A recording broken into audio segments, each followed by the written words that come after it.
Hallo, my naam is Aubrey Bangani van OVK se handelstak in Klokkolaan.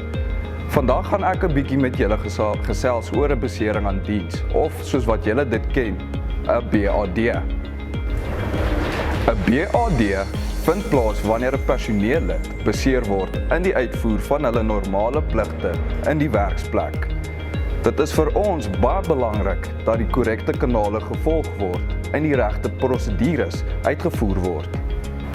Die WCL2 vorm moet so sorgvuldig as moontlik in Engels ingevul word en met die WCL4 na die dokter geneem word. Die dokter sal dan die eerste mediese verslag volledig voltooi. 'n BAD bly egter net 'n lekker afkorting vir die situasie indien menslike hulpbronne nie in kennis gestel word nie. 'n Vinnige oproep na menslike hulpbronne gaan almal se sene wees sommer dadelik laat kalmeer.